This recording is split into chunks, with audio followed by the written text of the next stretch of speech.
지난 시간 우리가 사사기 2장의 말씀을 통해서 함께 은혜를 나누었는데, 오늘은 사사기 3장에서 전체를 한번 말씀을 가지고 은혜를 나누려고 합니다.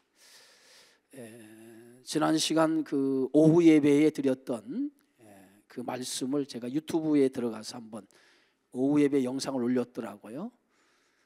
그래서 영상을 한번 보니까 제가 설교 중에 잘못 말한 것이 있어서 제 얼굴이 좀 부끄럽더라고요. 그래서 유튜브라고 하는 것이 잘못 말하면 세상의 모든 사람들에게 망신살이 좀 되겠다, 이제 그런 생각이 들었어요. 왜냐하면 제가 창세기 35장에 보면 그 리브가의 유모 드보라가 죽은 사건을 야곱의 유모가 죽었다고 이렇게 얘기를 해서, 제가 그 설교를 듣는 순간에 나의 얼굴이 화끈거리더라고요.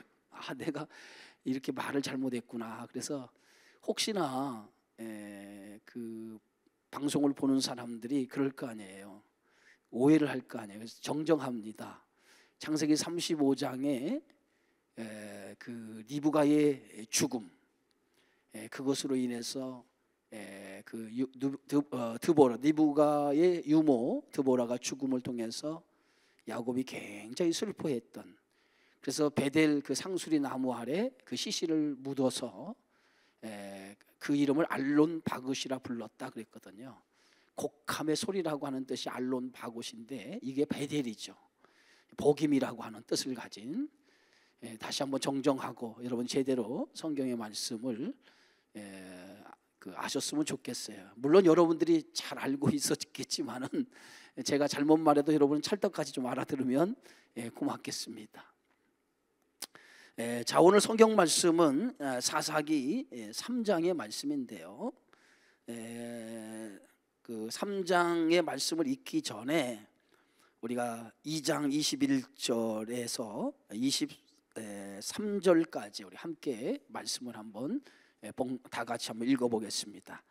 3장 1절 읽기 전에 2장 21절 함께 읽습니다. 나도 여호수아가 죽을 때에 남겨둔 이방 민족들을 다시는 그들 앞에서 하나도 쫓아내지 아니하리니, 이는 이스라엘이 그들의 조상들이 지킨 것 같이 나 여호와의 도를 지켜 행하나 아니하나 그들을 시험하려 함이라 하시니라.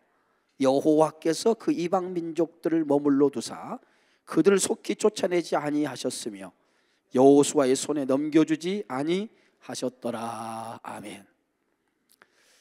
가나안 땅 정복에 있어서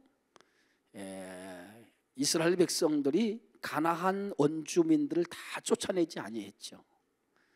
분명히 하나님께서 말씀하시기를 그 가나안 족속을 진멸하라 라고 하는 것이 하나님의 명령이고, 그 땅에 다 쫓아낼 것을 하나님이 말씀하셨음에도 불구하고 이스라엘 백성들은 이 가나안 땅 점령에 있어서 가나안 족속을 온전히 쫓아내지 아니했던 것을 봅니다.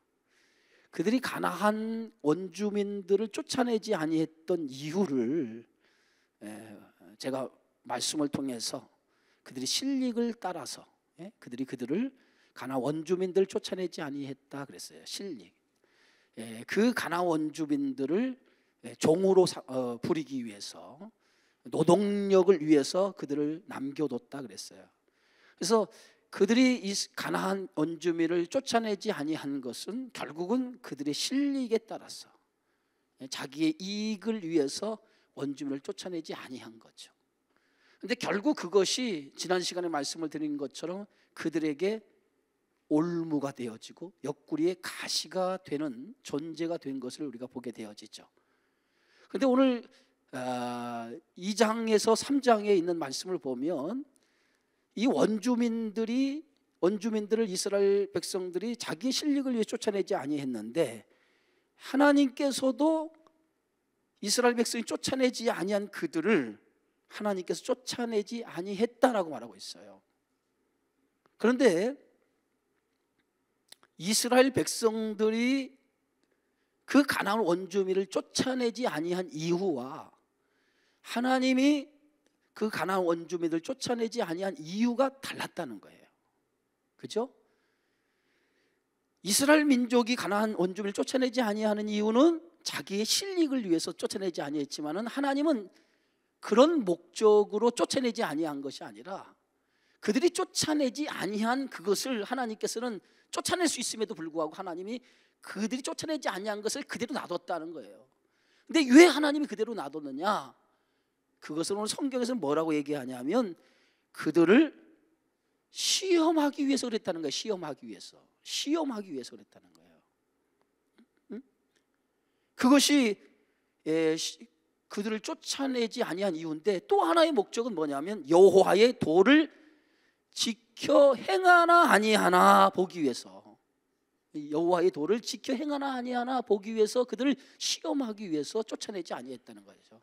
그러니까 이스라엘 백성이 쫓아내지 아니한 그것을 보시고 하나님께서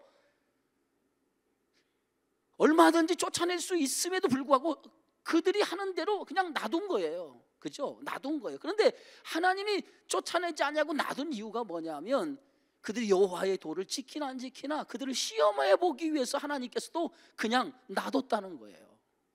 그런데 그것이 오늘 3장에 계속해서 이어지고 있어요. 3장의 말씀에 보면 1절 보니까 여호와께서 가나안의 모든 전쟁들을 알지 못한 이스라엘을 뭐하려 하시며 시험하려 하시며, 그 다음에 2절 이스라엘 자손의 세대 중에 아직 전쟁을 알지 못하는 자들에게 그것을 가르쳐 알게 하려 하사 남겨두신 이방 민족들을 그랬어요.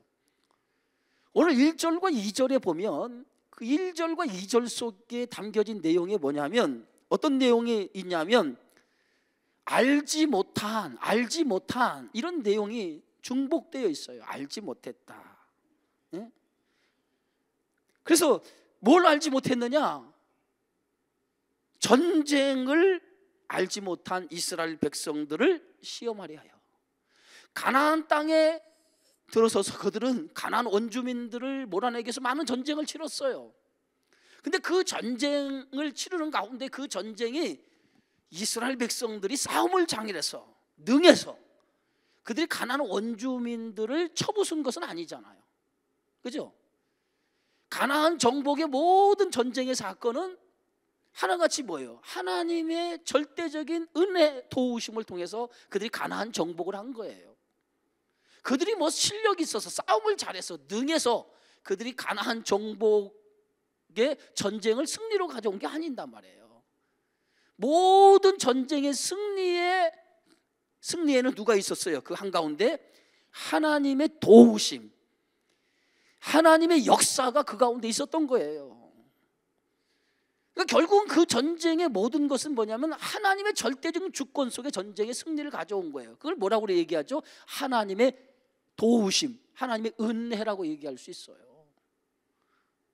그런데 하나님께서 이 가나안 원주민들을 쫓아내지 아니한 이유를 뭐라고 얘기하냐면 모든 전쟁을 알지 못한 이스라엘을 시험하려 했다. 그러니까 전쟁을 알지 못한 사람들을 시험하려 했다는 거예요. 그러면 전쟁을 알지 못한 사람들이 누굴까요?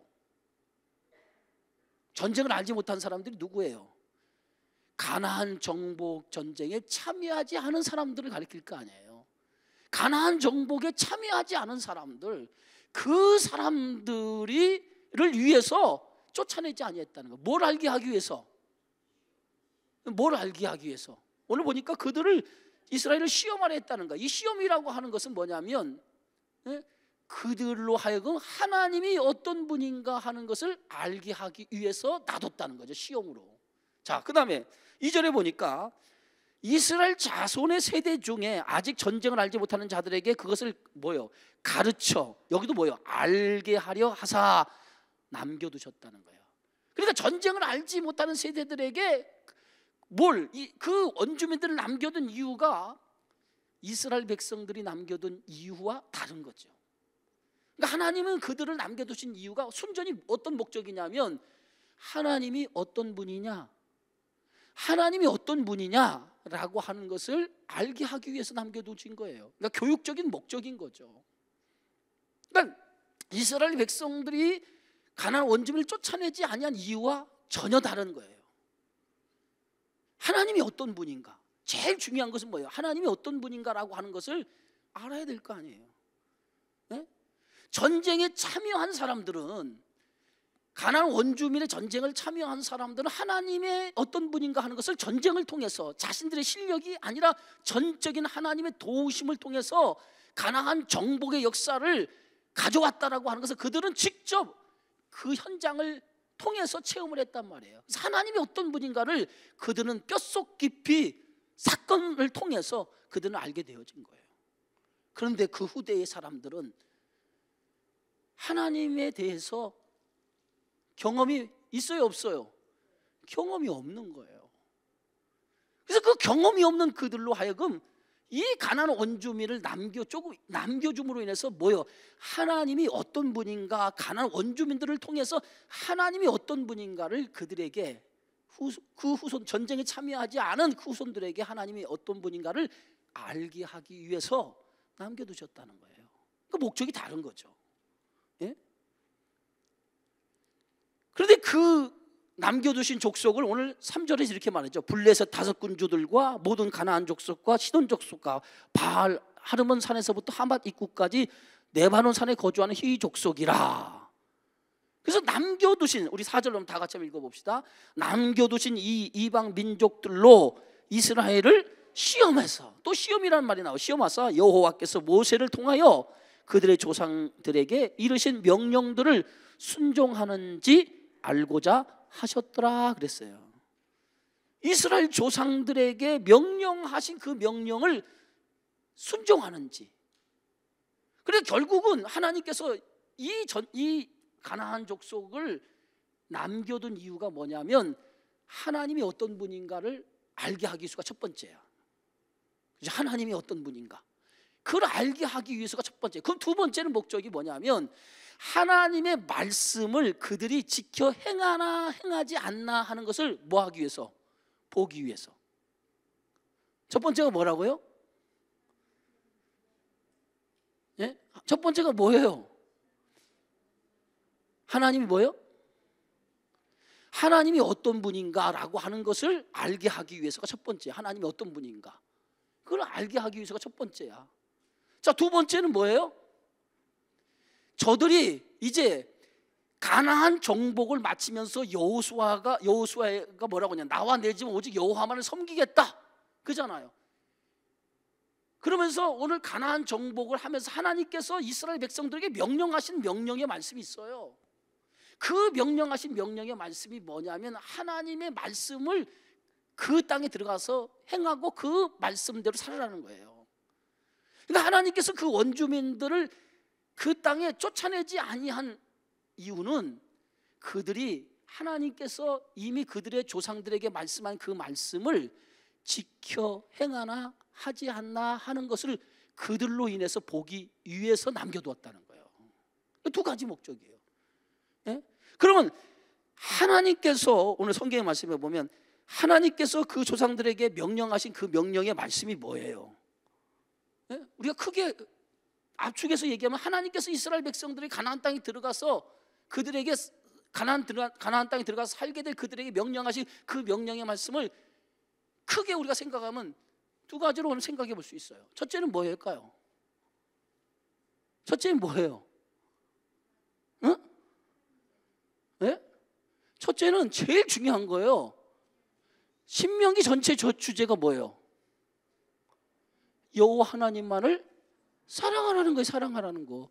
그 사랑이라고 하는 그 사랑의 대상이 오직 하나님 한 분만이 사랑의 대상이 돼야 된다는 거야.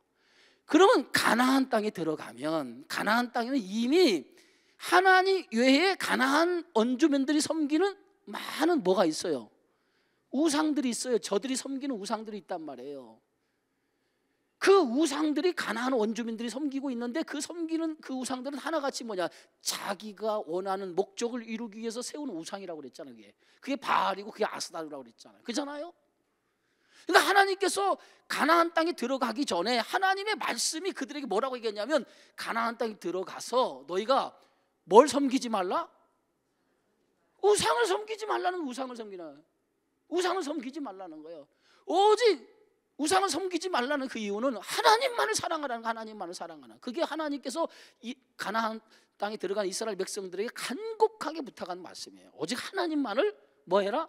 사랑하라. 그러니까 하나님만을 사랑한다고 하면 우상을 섬길 수가 없어요. 그잖아요. 예? 그잖아요. 오직 하나님만을 사랑해라. 사랑만. 너의 마음과 뜻과 너의 정성을 다하여 오직 여호와 하나님만을 사랑하라는 거예요. 예? 그런데 하나님을 사랑한다고 하면서 다른 것을 사랑하면 그게 사랑일까요? 그건 사랑이 아니잖아요. 그래서 하나님께서 얘기하는 것이 뭐냐? 그 땅에 들어가서 우상을 섬기지 말라는 거예요. 그것이 뭐예요? 너희가 하나님의 말씀을 지키나 안 지키나 보겠다는 건데, 그 첫 번째가 뭐예요? 우상을 섬기는지 안 섬기는지 보기 위해서 누굴 남겨둔 거예요?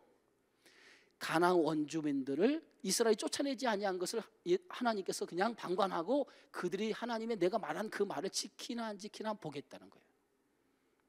이해가 되죠? 그럼 또 하나, 하나님께서 이스라엘 백성들에게 가나안 땅에 들어가서 어떻게 행하라, 또 하나 하나님께서 말씀하셨어요. 그 말씀이 뭘까요? 응? 그 말씀이 뭐예요? 그 말씀이 두 번째, 또 하나의 말씀이 뭐냐면 그들이 그 땅에 들어가서 그들과 뭐 하지 말라? 결혼하지 말라는 거, 혼인하지 말라는 거예요. 그들과 혼인하지 말라는 거예요. 네? 피가 섞이지 않도록 하라는 거예요. 피가 섞이지 않도록 하라는 거예요. 왜 혼인하지 말라고 얘기했을까요? 그들의 신앙은 이미 무슨 신앙이야? 바알을 숭배하는 우상의 숭배를 하는 그런 신앙이란 말이에요. 근데 이스라엘 민족은 뭐예요? 히브리 민족들은 다 뭐예요? 하나님, 유일하신 하나님만을 섬기는 사람들인데, 혹이나 그들이 그 가나안 원주민들과 혼인을 통해서 아내를 맞이하면은 그 아내가 자신들이 믿던 신앙을 가지고 들어와서 그 신앙이 서로 혼합이 되어서 결국은 하나님을 섬기는 그 신앙에 변질될까 봐 그것을 염려한 거예요, 하나님께서. 그잖아요. 여러분, 이슬람이 요새 상당히 교세가, 한국에도 이슬람 사람들이 많이 들어왔어요. 근데 한국에 이슬람 사람들이 많이 들어왔는데, 이슬람 사람들이 지금 한국을 목표로 하는 게 뭐냐면 한국 사람들과 혼인하는 거예요. 혼인. 그래서 그 혼인을 통해서 뭐냐, 자신들이 믿는 종교를 설파하는 거예요. 그것이 이슬람 사람들이 지금 이 이슬람 종교를 퍼뜨리는 가장 큰 목표로 세운 게 그거예요. 네? 그런 것처럼 이 혼인이라고 하는 것은 뭐냐면 굉장히 중요한 거예요. 여러분, 이스라엘 나라가 영적으로 타락하게 된 그 배경을 보면 그 배경의 근본의 원인을 누가 제공하죠? 그 누가 제공해요? 솔로몬이 제공한 거예요. 솔로몬이. 할렐루야. 여기 보세요. 솔로몬이 제공한, 솔로몬이 그가 몇 명을 거느리죠? 1,000명을 거느리, 1,000명을. 그런데 1,000명을 거느리는데 그 1,000명을 거느리는 가운데에 대부분 뭐냐면 정략적인 결혼이에요. 정략적인, 이방 나라의 정략적인 결혼을 통해서 아내를 맞이하게 되어지죠. 근데 그들이 결혼해서 아내를 맞이하는 그들의 대부분이, 그들이 들어올 때 뭐냐면 자신들이 믿는 신을 데리고 들어오는 거예요. 그래서 솔로몬이 그 정략적인 결혼 때문에 자신이 데리고 온 그 여자들이 데리고 온 신으로 인해서 이스라엘 나라가 우상에 빠지는 나라가 되어지고 말이에요. 그 단초를 제공한 건 뭐냐면 솔로몬이란 말이에요. 솔로몬이 이런 단초를 제공했기 때문에 그때부터 이스라엘 나라는 뭐냐, 영적으로 뭐예요? 아주 어둠의 길을 걸어가기 시작한 거예요. 하나님은 뭐예요? 하나님께서 제일 싫어하는 게 우상인데 그 가나안 땅에 들어가서 그들과 혼인하지 말라는 거예요. 그게 하나님의 말씀이었단 말이에요. 그건 다 하나님이 뭐예요? 그들이 그 땅에 살고 있는 여인들과 혼인함을 통해서 신앙을 팔 수 있다는 거죠. 그것을 하나님께서 알고 있었기 때문에 하나님께서 뭐예요? 그들에게 이미 가나안 땅을 점령하기 전부터 하나님의 말씀으로 그들에게 말한 거예요. 그 땅에 들어가면 우상을 섬기지 말라. 그 땅의 사람들과 혼인하지 말라. 그것이 하나님의 말씀이었단 말이에요. 근데 지금 가나안 땅 정복을 했어요. 그죠? 가나안 땅 다 정복을 했어요. 이제 가나안에 정착하게 살아가는데 그들이 이제 가나안 민족을 쫓아내지 않았어요. 하나님 가만히 보니까 그들이 자신의 실력을 따라서 가나안 족속을 쫓아내지 않았어요. 원주민을. 근데 하나님께서 얼마든지 자기 힘으로 몰아낼 수 있어요. 그런데 하나님도 몰아내지 않았어요. 이유는 뭐냐면 하나님께서 그들을 시험하는 거 보는 거예요. 저들이 쫓아내지 아니함을 통해서 저들이 하나님의 말씀을 지키나 안 지키나 보자. 지키나 안 지키나 보자. 하나님에 대해서 제대로 알고 있나 한번 보자. 근데 우상을 섬기는지 아니면 이방의 여인들과 가나안 족속들과 결혼하는지 안 하는지 한번 보자. 하나님께서 하나님의 말씀을 지키는지 안 지키는지 보기 위해서 놔뒀다는 거예요. 그런데 오늘 성경 말씀 보세요. 6절 우리 한번 읽어봅시다. 시작. 그들의 딸들을 맞아 아내로 삼으며 자기 딸들을 그들의 아들들에게 주고 또 그들의 신들을 섬겼더라. 정확하게 하나님이 염려하는 그 부분을 이스라엘 백성들이 어떻게 했어요? 하나님이 염려하는 그 부분을 그대로 그들이 뭐요? 따른 거예요. 우상을 섬기지 말고 그 가나안 원주민과 결혼한 혼인하지 말라고 했는데 그들이 하나님의 말씀 앞에 불순종한 거예요. 결국은 그것이 뭐예요? 하나님의 도를 지키나 안 지키나 보기 위해서 놔뒀는데 그 놔둔 것이 결국은 그들에게 뭐가 된 거죠? 성경 말씀 보면 옆구리의 가시와 올무가 되어졌다는 거예요. 그래서 사사기 시대에는 뭐예요? 하나님이 있으면서도 불구하고 하나님이 없는 것처럼 마치 우상이 하나님 자리를 대신하고 저들이 그렇게 살아가는 시대가 된 거예요. 그래서 하나님께서 하나님의 말씀을 지키지 아니하는 그 불순종한 이스라엘 백성들에게 하나님께서 뭐예요? 징계를 내리기 시작한다는 거죠. 그게 사사기의 내용이에요. 그래서 오늘 사사기 3장에 보면 이렇게 써 있어요. 7절 우리 다 같이 읽어봅시다. 7절 이스라엘 자손이 여호와의 목전에 악을 행하여 자기들의 하나님 여호와를 잊어버리고 바알과 아세라들을 섬긴지라. 정확하게 두 가지를 지적하고 있죠. 뭘 지적합니까? 이스라엘 백성들이 뭐 했다는 거예요? 첫째, 여호와를 잊어버렸다는 거예요. 잊어버렸다. 아까 얘기했죠. 잊어버렸다. 하나님을 아는 것이 신앙인데 그 원주민 전쟁을 통해서 하나님을 알게 하기 위해서 시험해서 그들에게 놔뒀다는 거잖아요. 그런데 저들이 하나님에 대해서 알아요, 몰라요? 하나님에 대해서 모른다는 거죠. 그 얘기는 뭐냐면 하나님에 대한 지식이 있다 없다? 없다는 거예요. 없다는 거. 지식이 없다는 거예요. 하나님에 대한 하나님이 어떤 분인가? 그들이 그런 하나님이 어떤 분인가라고 하는 그 지식이 그들이 없으니까 결국은 뭐요? 뭘 섬기게 되죠? 바알과 아세라, 우상을 섬기게 되어지는 거예요. 우상을 섬기게 되어지는 거예요. 그러니까 정확하게 하나님을 알지 못하는 것이 뭐냐면 하나님의 은혜를 뭐요? 잊어버렸다는 거예요. 잊어버렸다는 거예요. 기억하지 못했다는 거예요. 기억하지 못했다. 기억하지 못했다. 알지 못했다. 기억하지 못했다. 여러분, 은혜라고 하는 것이 뭐냐면 우리의 신앙을 이끄는 것이 뭐냐면 하나님의 십자가의 구속의 은혜예요. 그 은혜가 내 안에 늘 새롭고 그 은혜가 늘 내 안을 나를 붙들고 있으면 우리가 딴짓할 수 없죠. 그죠? 십자가의 은혜가 내 가슴에 정말 그 은혜가 나를 붙들고 있으면 절대로 우리는 세상으로 나갈 수가 없어요. 왜냐하면 그리스도의 은혜를 생각하면 그 은혜가 얼마나 크고 얼마나 감사한지 그 은혜만 생각해도 정말 감사하거든요. 그러니까 딴지 세상에 나갈 수가 없어요. 그 은혜 앞에 너무 고맙고 너무 감사하니까. 그래서 날마다 십자가 앞에 우리 뭐예요? 하나님 은혜를 찬양하고 감사하잖아요. 그런데 그 십자가의 은혜가 식어지는 순간부터 우리는 뭐냐면 자꾸 세상을 동경하고 나가기 시작해. 이 얘기는 뭐냐면 딴짓하기 시작한다고. 딴짓하기 시작해요. 그래서 하나님을 기쁘시게 하기보다는 자기를 위해서 살아가게 되어진다는 거예요. 자기를 위해서 살아가. 틀렸어요 내 말이? 하나님의 은혜가 우리 안에서 그 은혜가 늘 충만해지면 우리가 딴짓할 수가 없어요. 그 은혜 앞에, 하나님 은혜 앞에만 서도 너무도 하나님 앞에 죄송하고 너무 그 은혜가 크고 감사한데 딴 생각할 게 뭐 있어요? 그잖아요. 근데 그 은혜가 식어지면 자꾸 딴 생각이 나는 거예요. 이스라엘 백성들이 뭐예요? 하나님의 은혜를 잊어버린 거예요. 은혜를 잊어버린 거예요. 은혜를 잊어버린 거예요. 그 은혜를 잊어버린 것을 성경 뭐라고 얘기하냐면 기억하지 못했더라는 거예요. 기억하지 못했더라는 거예요. 여러분의 삶 속에서 하나님의 은혜가 늘 기억돼야 돼요. 네?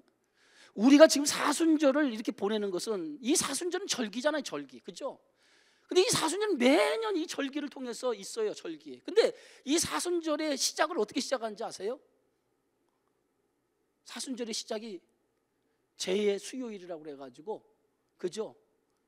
그 사순절을 그렇게 시작을 해요. 그래서 그 죄를 가지고, 우리의 죄를 태워서, 그 죄가 태워졌다는 의미에서 그 죄를 태워서 그 죄를 죄가루를 가지고 우리의 이마에 십자가를 부리는 거예요. 이것을 통해서 뭐냐면 우리는 하나님의 은혜를 통해서 구원받았습니다를 고백하는 그 고백의 의미로 사순절이 시작되는 거예요. 그러니까 이 사순절기를 통해서 뭘 깨닫느냐면, 하나님이 나 같은 죄인을 구원해 주셨다고 했는데 그 구원의 십자가의 구속의 은혜가 큰 거예요. 그 의미를 사순절기를 통해서 되새기는 거예요. 되새기는 거예요. 근데 이것을, 할렐루야, 매년 이것이 뭐예요? 매년 이것이 사순절이 반복되어지게 된 것은, 인간은 무슨 동물이에요? 자꾸 잊어버려. 자꾸 잊어버려. 그래서 이 사순절기를 통해서 뭐냐면 기억하게 하는 거예요. 기억하게 하는 거. 그래서 이스라엘 백성들의 모든 절기는 다 기억해 하는 거예요. 기억해. 과거를 기억하게 하는 거예요. 그래서 그 기억을 통해서 하나님 은혜를 새기도록 만드는 거예요. 늘 떠나지 않도록 만드는 게 그게 절기가 주는 의미예요. 근데 이스라엘 백성들이 하나님의 은혜를 잊어버린 거예요. 하나님 은혜를 잊어버린 거예요. 잊어버리니까 딴짓하게 되어지는 거죠. 응? 여러분, 하나님의 은혜가 있으면요, 우리의 신앙이 차가워질 수가 없어요. 차가워질 수가 없어. 응? 차가워질 수가 없다고. 응? 하나님의 은혜가 충만하면 이 가슴이 터질 것 같은 그 뜨거움이 내 가슴에 있는 거예요. 믿으시면 아멘 하세요. 하나님 은혜가 내 안에 식어지니까 차가운 거예요. 냉랭한 거예요. 말씀을 들어도 말씀에 그냥 감동이 없고 말씀에 은혜가 없는 거예요. 찬양을 부르도 찬양에 감격이 없고 은혜가 없는 거예요.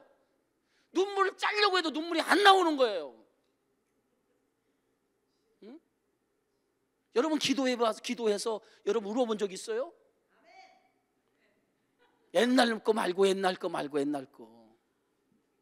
저는 있잖아, 새벽에 나와서 성도들이 막 눈물로 기도하면 제 가슴이 막 무겁고 내 마음이 아파. 왜 아픈지 아세요? 네? 저 은혜에 저렇게 충만해 있는 것을 보니까 가슴이 저려서 아픈 거예요. 응? 눈물이 아무나 나오는 게 아니에요. 눈물이 기도하면서 눈물 흘린다는 건 아무나 눈물 흘리는 게 아니에요. 얼마나 주의 십자가의 은혜가 그 안에 있으면 그냥 기도하다가 막 눈물이 터져가지고 막 우는 거, 그게 쉬운 것 같아요. 여러분, 눈물 짤라고 해봐요. 눈물이 그냥 나오는지. 예? 슬픈 드라마 보면 눈물이 쭉쭉 나오지. 그러나 십자가 앞에서 기도하다가 눈물 흘리는 게요, 그게 쉬운 게 아니야. 그 십자가 앞에서 기도하다가 눈물이 나온 것은 하나님이 나를 사랑한 걸 너무 감사하고 그 은혜에 너무 감사와 기쁨이 넘치니까 눈물이 나는 거예요. 그러면서 자기 자신을 하나님께 드리는 거 아니겠어요? 응? 언제 눈물 흘려봤어요? 언제 눈물 흘려봤냐고 여러분. 강제로 눈물 짜지 마시고. 제가 이 말을 드리는 것은 신앙을 그냥 거저 신앙생활을 하려고 하지 마세요.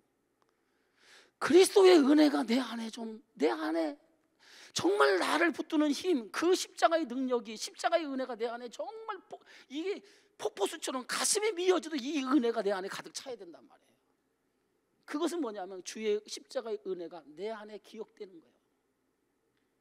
그럴 때 우리의 신앙은 능력이 생기는 거예요. 그럴 때 우리의 신앙은 힘이 생기는 거예요. 그럴 때 우리의 신앙은 감사가 있는 거예요. 그럴 때 우리의 신앙은 기쁨이 있는 거예요.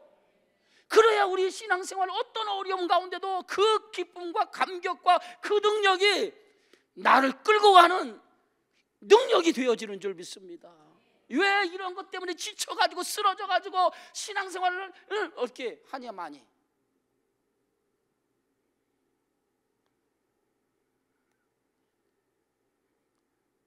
두려워할 필요가 없어요. 사실은 이스라엘 백성들에게 주시는 말씀이 지금 그거예요. 십자가의 은혜를 잊은 거예요.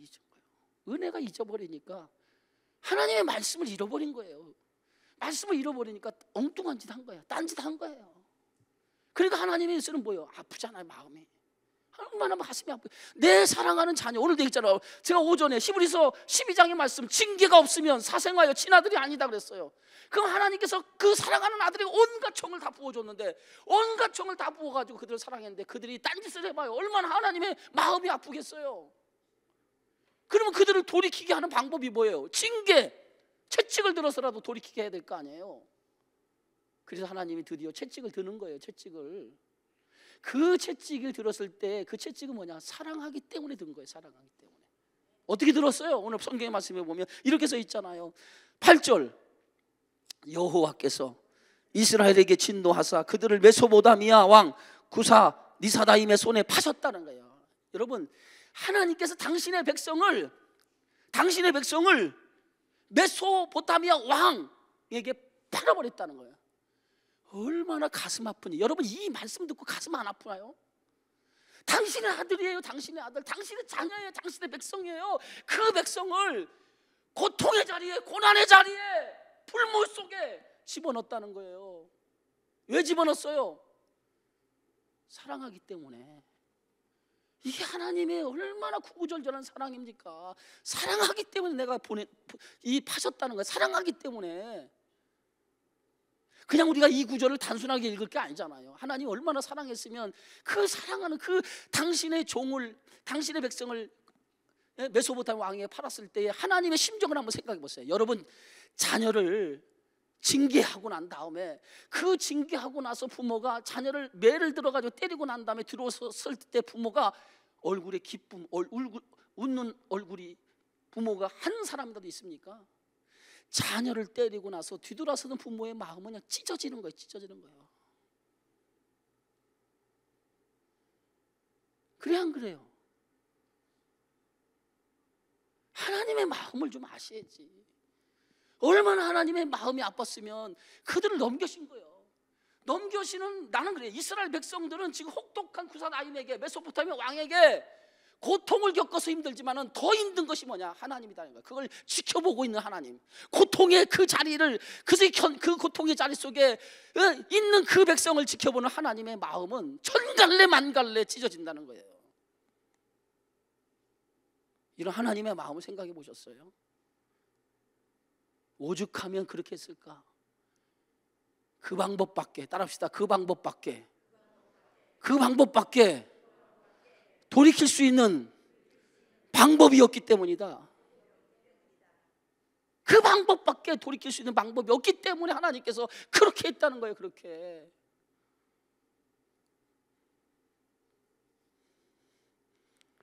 그랬더니 이스라엘 백성이 뭐예요? 그제서야 하나님을 찾기 시작하잖아요. 오늘 성경의 말씀에 9절에 보니까 이스라엘 자손이 여호와께 부르짖었다 그랬어요. 부르짖었다. 얼마나 고통이 크면 그 고통의 자리에서 부르짖었어요. 근데 하나님께서는요, 이 하나님의 백성을 징계하고 고난의 자리에 들어게 하는 게 목적이 아니에요. 사실 하나님 고쳐 쓰기 위해서 그런 거잖아요. 고쳐 쓰기 위해서. 그래서 하나님의 궁극적인 목적은 심판이 아니에요. 재앙이 아니에요. 그들에게 뭐예요? 하나님의 자녀의 자리로 돌아오는 게 목적이에요. 아멘. 그래서 하나님께서 그들이 그 고통 속에 자기의 잘못을 뉘우치고 하나님 앞에 부르짖을 때 뭐라고 그랬어요? 오늘 성경의 말씀을 보니까 오늘 9절에 한 구원자를 세워, 그래서 한 구원자를 세워 그들을 구원하게 하시니 그는 곧 갈렙의 아우 그나스의 아들 누구더라? 온니엘이라고 하는 사람을 들어서. 이 온니엘이 누구예요? 한 구원자였다는 거예요. 한 구원자예요. 이건 뭐 누구 예표하는 거예요? 그리스도를 예표하는 그림이에요. 그래서 여호와의 영이 그에게 임하셨으므로 그가 이스라엘 사사가 되어 나가서 싸울 때 여호와께서 메소포타미아 왕 구산 니사다임을 그의 손에 넘겨주심에 온니엘의 손이 구산 니사다임을 이기니라. 그 땅이 평온하게 되었다. 이 평온하게 되어졌다라고 하는 것은 평온하게 되었다. 뭡니까? 평온하게 되었다라고 하는 말은 이제 그들의 살롬, 평화가 이루어진 게 아니고 그들 속에 이 문제가 잠잠해졌다라고 하는 거예요. 잠잠해졌다라고 하는 거예요. 온전한 평화가 아니죠. 자, 평온해졌어요. 삶이 좀 나아졌어요. 여러분 인생에서 처음 예수를 믿을 때보다 지금을 돌이켜보면 삶이 나아졌어요. 자, 그러면 나아졌으면 더 감사해야죠. 더 감사하고 더 우리가 신앙생활 잘해야죠. 그런데 여러분 보세요. 더 감사합니까? 내가 예수 처음 믿을 때하고 내가 권사가 됐어요. 내가 장로님이 됐어요. 그러면 여러분 신앙이 더 좋아져야죠. 왜 아멘을 못해요? 더 좋아져야죠. 왜 못해 근데? 처음보다 더 나아져야 될 거 아니야. 나아져야.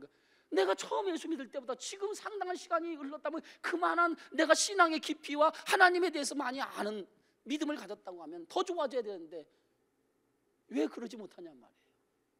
성도 때보다, 내가 예수를 처음 믿을 때 성도 때보다 더 못하면 되겠냐 이 말이에요. 더 좋아야지. 더 좋아야지.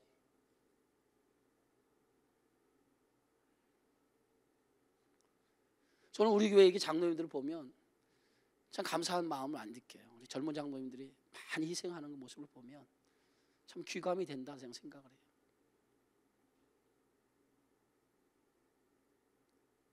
자기 직임에 대한 책임이 있는 거예요. 그게 그잖아요.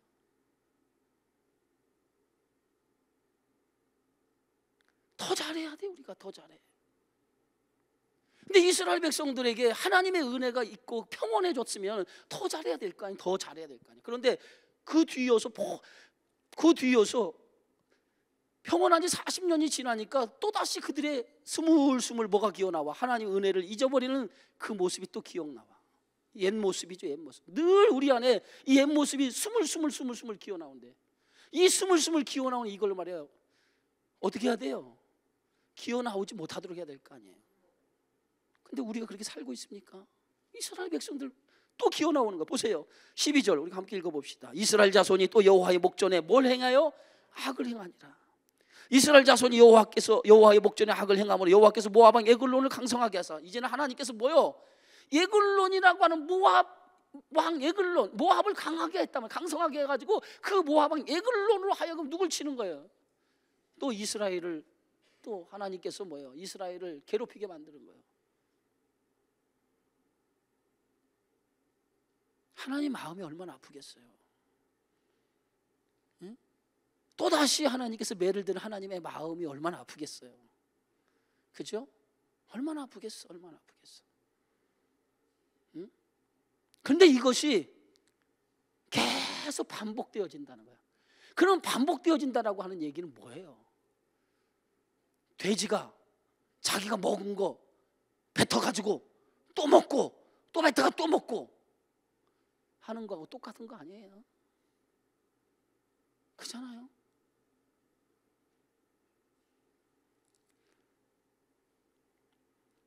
그러더니 하나님께서 오늘 뭐예요? 그들을 에글론 왕 모압 왕 에글론 왕을 들어서 강성하게 해서 그들을 대적하게 하셨다는 거예요. 이스라엘을 또 대적하게 했다는 거예요. 그래서 오늘 12절에 보니까 13절에 보니까 에글론이 암몬과 아말렉 자손들을 모아가지고 와서 이스라엘을 쳐서 종려나무 성읍을 점령한지라. 종려나무 성읍이 어디에? 여리고 성을 점령했다는 거예요.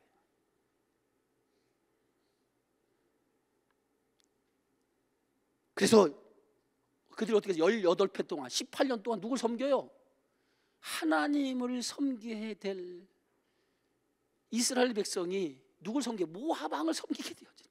참, 하나님 넘겨버린 거예요. 모압 왕을 섬기도록 넘겨버린 거예요. 하나님 마음이 얼마나 아프겠어요. 응? 내 백성이 나를 섬겨야 되는데 이방 백성, 이방 나라를 섬기도록, 이방 신을 섬기도록 넘겨버리고 얼마나 하나님 마음이 아프겠어요. 그런데 오늘 15절로 다 같이 한번 읽습니다. 이스라엘 자손이 여호와께 부르짖음에 여호와께서 그들을 위하여 또 한 구원자를 세우셨다라고 하겠어요. 그들이 부르짖었다는 거예요. 부르짖으니 하나님께서 한 구원자를 세우셨다 그랬어요. 이 구원자가 누구예요? 이 구원자가 누구예요? 베냐민 사람. 뭐라고 소개하고 있어요? 왼손잡이. 누구요? 에훗. 이 베냐민이라고 하는 이름의 뜻이 뭐예요? 여러분 아는 사람? 베냐민이라고 하는 이름의 뜻이 뭐예요? 오른손의 아들. 뭔지 알겠어요? 베냐민이라는 뜻이 오른손의 아들이에요. 근데 이 베냐민의 지파 사람이 오른손의 아들이라고 하는 것은 오른손은 뭐예요? 하나님의 능력을 상징하는 거죠. 근데 베냐민이 오른손의 아들인데 이 베냐민 사람 게라의 아들 에훗은 무슨 잡이? 왼손잡이였어요. 그러다고 하면 왼손잡이라고 하는 것은 그가 태어나면부터 왼손을 쓰는 사람이라고 하는 뜻이 아니에요. 여기서 왼손잡이라는 뜻은 오른손에 장애를 가지고 있는 사람이다라고 하는 뜻이에요. 무슨 얘기 알았어요? 베냐민 지파가 오른손의 아들인데 이 강한 능력을 가져야 되는데 이 베냐민 지파에 속한 이 에훗이라고 하는 사람은 왼손잡이였단 말이에요. 왼손잡이 약한, 약한 베냐민 지파 중에서도 아주 약한 연약한 사람이었다. 연약한 사람이었다. 근데 하나님은 그 연약한 누굴 들어 쓰는 거예요? 에훗이라고 하는 사람을 들어 쓰시는 거예요. 이게 뭐냐? 하나님이 하시는 방법이에요. 약하다고, 연약하다고, 여러분 하나님 일 못한다고 그런 얘기 하지 마세요. 고린도전서 2장에 문벌 좋은 자가 어디 있느냐? 하나님 뭐예요? 약한 것들을 강하게 하시고 우리를 불러주셨다고 말하지 않습니까? 약한 베냐민 지파는 가장 약한 하나님 뭐예요? 왼손잡이 에훗을 하나님이 사용하시는 거예요. 그를 통해서 뭐예요? 저 모압 왕 에글론의 고통받고 있는 이스라엘 백성 구원하시기 위해서 한 구원자로 누굴 세웠어요? 왼손잡이 연약한 자를 하나님이 세워주셨다는 거예요. 그러더니 오늘 성경의 말씀 보니까 이스라엘 자손이 그를 통하여 모압 왕 에글론에게 공물을 바칠 때에 에훗이 길이가 한 규빗 되는 좌우의 날선 칼을 만들어 그의 오른쪽 허벅지 옷 속에 찼다 그랬어요. 한 규빗 되는 날선 검, 양쪽의 날선 검 한 규빗이 어디예요? 예? 팔꿈치까지 한 규빗이에요. 여기서부터 여기까지 한 규빗이 팔꿈치까지예요. 한 규빗이. 그러면 칼 길이가 이 정도 돼요. 이 정도 되는 길을 좌우에 날 세워가지고 그 칼을 어디에 찼어요? 그 칼을 어디에 찼어요? 허벅지. 어느 허벅지? 오른쪽. 왼손잡이인데 오른쪽 허벅지에다 칼을 찬 거야. 여기다가 몰래 숨겨서 찬 거야. 오른쪽 차. 그러면 그는 이렇게 빼는 게 편해요? 이렇게 빼는 게 편해? 어떻게 빼는 게 편해? 이렇게 빼는 게 편해? 이렇게 해서 빼는 게 편해. 이 짧은 큰 칼은 이렇게 빼는 게 어렵겠지만 짧은 팔은 이렇게 빼는 게 더 편하지.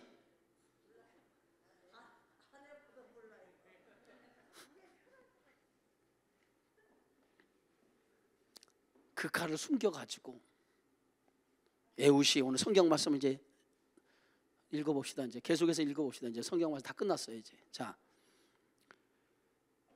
16절부터 에훗이 길이가 한 규빗 되는 좌우의 날선 칼을 만들어 그의 오른쪽 허벅지 옷 속에 넣고 차고 곡물을 모압 왕 에글론에게 바쳤는데 에글론은 매우 비둔한 자였더라.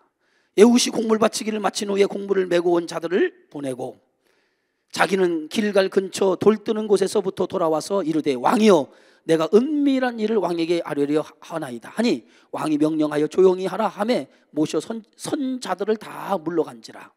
에훗이 그에게로 들어가니 왕은 서늘한 다락방에 홀로 앉아 있는 중이라. 에훗이 이르되 내가 하나님의 명령을 받들어 왕에게 아랠 일이 있나이다 하매 왕이 그 자석에서 일어나니. 긴밀히 할 말이 있다라고 해서 따로 이 모압 왕 에글론을 만난 거야.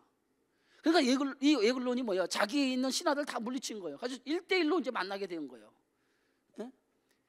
그래서 왕이 이제 내가 긴히 할 말이 있습니다라고 했더니 왕이 자기 앉는 왕의 자리에서 일어난 거예요.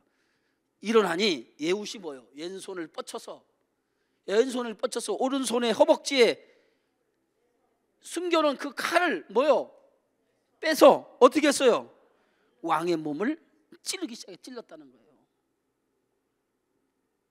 그러더니 뭐요? 오늘 성경 말씀 22절 칼을 에훗이 왼손을 뻗쳐 그의 오른쪽 허벅지 위에서 칼을 빼 왕의 몸을 찌르매 칼자루도 나를 따라 들어가서 그 끝이 등 뒤에까지 나갔고 그가 칼을 그의 몸에서 빼내지 아니하였으므로 기름이 칼날에 엉켰더라. 에훗이 현관에 나와서 사람들을 뒤에서 닫아 잠궜다 그랬어요. 에훗이 뭐예요? 칼을 차고 들어가서 이 모압 왕 에글론을 찔러서 죽인 거예요. 연약한 자, 약한 자인데 하나님이 그를 어떤 사람을 만들었어요? 어떤 사람을 만들었어요? 약한 자를 강한 자로 하나님 만들어 주셨어요. 아멘. 그랬더니 24절 보세요. 24절에 보니까 에훗이 나간 후에 왕의 신하들이 들어와서 다락 문이들이 잠겨 있음을 보고 이르되 왕이 분명히 손을 한 방에서 그의 발을 가리우신다 하고, 예? 손을 한 방에서 그의 발을 가리우신다 하고 그랬어요. 이게 무슨 말이에요? 지금 에훗은 나갔는데 왕이, 예? 왕이 움직이질 않은 거예요. 꼼짝도 않는데 신하들이 들어와서 다락 문들이 잠겼음을 보는데 왕이 분명히 손을 한 방 그의 발을 가리우신다. 뭐 하고 있어요? 아니 나참이 아니죠. 풋노트 1번을 봐. 여러분 풋노트 없어? 밑에 뭐라고 써 있어? 뭐라고? 용변을 보신다고 생각했더라. 용변이 뭔지 알아요?